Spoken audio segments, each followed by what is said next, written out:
Hello বন্ধুরা, আশা করি সবাই খুব ভালো আছো। আজকে তোমাদের সাথে আমি একটা চিকেন কষার রেসিপি শেয়ার করব, খুব সহজভাবে বাড়িতে কি করে কম টাইমে চিকেন কষা তৈরি করবে। এর জন্য আমি নিয়ে নেব স্মল মিডিয়াম সাইজ চিকেন, আলু। এরপর মিক্সির বাটিতে আমি পেঁয়াজ পরিমাণ মতন, রসুনও পরিমাণ মতন, এক টুকরো আদা আর ঝাল যে যেরকম খাও সেরকমভাবে কাঁচা লঙ্কা নেবে, নিয়ে ওটার একটা পেস্ট রেডি করবে।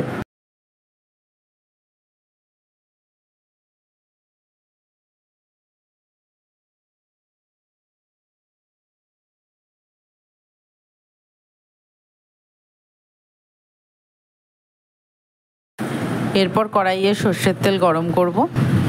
চিকেনের কোয়ান্টিটি দেখে তারপর সেই আন্দাজ মতন সর্ষের তেল কড়াইয়ে দেবে। তেল গরম হয়ে গেলে ঠিক মতন ওতে আমরা গোটা গরম মশলা দিয়ে দেব, এলাচ, দারচিনি পরিমাণ মতন দিয়ে গোটা গরম মশলা ফোড়নে দেব। এটা একটুখানি নাড়াচাড়া করে আমরা যে পেঁয়াজ, আদা, রসুন, কাঁচা লঙ্কার যে পেস্টটা রেডি করেছিলাম ওটা এবার আমরা কড়াইতে দিয়ে ভালো করে ভাজবো। এটাকে আমরা দেখবে যেন লাল লাল হয়ে যাবে, পুরো ভাজা হয়ে যাবে। আমি বাটা মশলা ইউজ করি যাতে কষানো ভীষণ ইজি হয় আর রান্নাটা খেতেও ভালো হয়, রেডিও হয় অনেক তাড়াতাড়ি।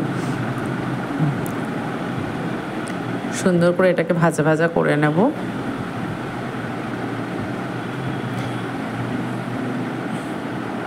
এর মধ্যে একটু নুন দেব, নুন দিয়ে ভাজবো।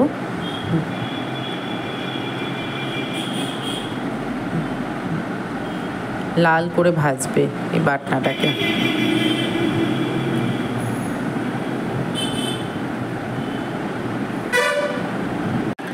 ভাজা হয়ে গেলে এবার আমরা এর মধ্যে একে একে সব মশলা দেব। হলুদ গুঁড়ো পরিমাণ মতন, কাশ্মীরি লঙ্কা পরিমাণ মতন, অল্প জিরার গুঁড়ো আর ধনের গুঁড়ো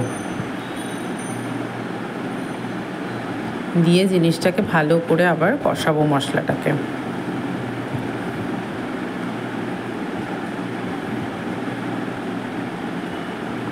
এরপর আমরা এর মধ্যে একটু জল দেব, দিয়ে ভালো করে মশলাটাকে কষাবো।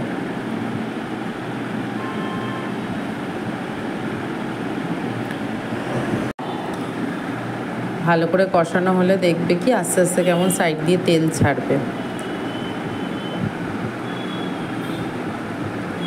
কি স্মুথ একটা গ্রেভি রেডি হয়েছে, দেখতেই পাচ্ছ। সুন্দর করে এটা কষানো হলে দেখবে আস্তে আস্তে কেমন তেল ছাড়ছে কষানো দিয়ে।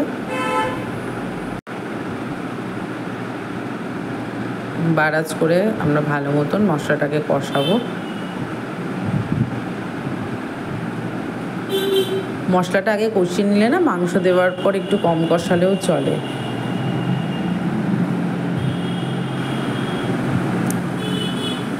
দেখো সুন্দর মতন কষানো হয়ে গেছে। এবার আমরা এর মধ্যে চিকেনগুলো দিয়ে দেব।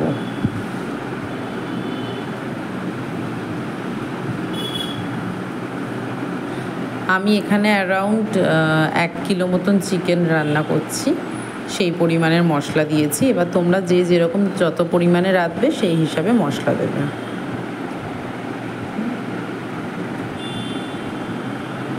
ভালো করে আমরা নেড়ে নেব চিকেনগুলোর সাথে। নুন লাগবে আর একটু, তো নুনটা তোমরা বুঝে দিয়ে দেবে। বারাজ করে এবার আমরা সুন্দর করে চিকেনটা দিয়ে কষাবো।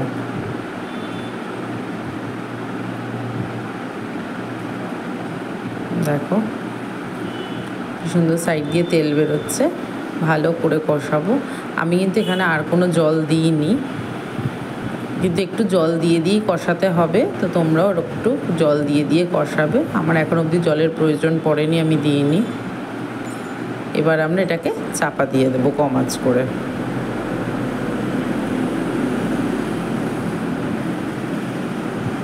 এটা অ্যারাউন্ড 5 to 7 মিনিটস থাকবে এরকমভাবে। এরপর আমরা ঢাকনাটা খুলে দেখবে এরকম কি সুন্দর তেল বেরিয়ে গেছে। সুন্দর করে এটাকে নেড়ে নেব আমরা।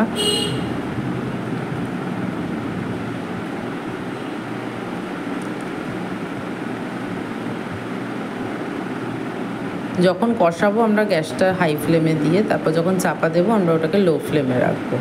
এবার আমরা এর মধ্যে আলুগুলো দিয়ে দেবো। আমি কাঁচা আলুই দিচ্ছি, তোমরা চাইলে একটু আলুটাকে ভেজেও দিতে পারো যাতে তেল কম লাগে, এই জন্য আমি আলুটা কাঁচাই দিচ্ছি, আমি আলাদা করে আলুটাকে আর ভাজিনি।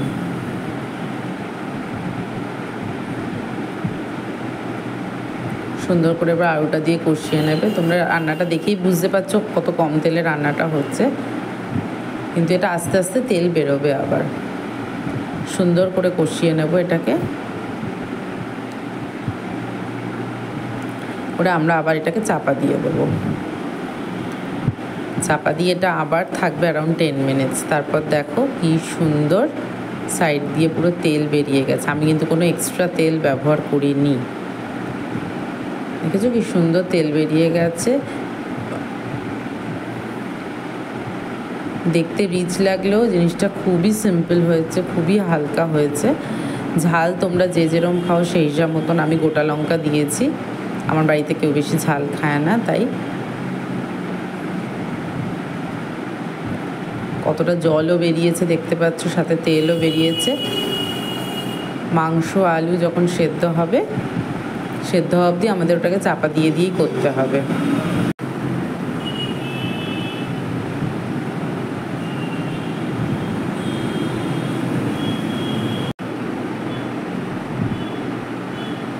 ভীষণ সুন্দর হয়ে গেছে টেক্সচারটা।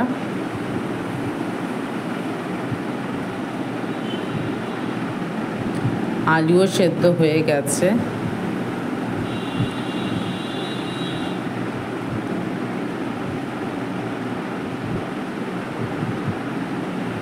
এবার একটু গরম মশলা ছড়িয়ে দিলাম।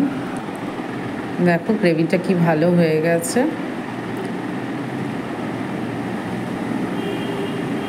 কিছুক্ষণ রাখলে দেখবে আস্তে করে এর মধ্যে থেকে তেলও বেরিয়ে গেছে। দেখতে পাচ্ছ কি সুন্দর হয়ে গেছে।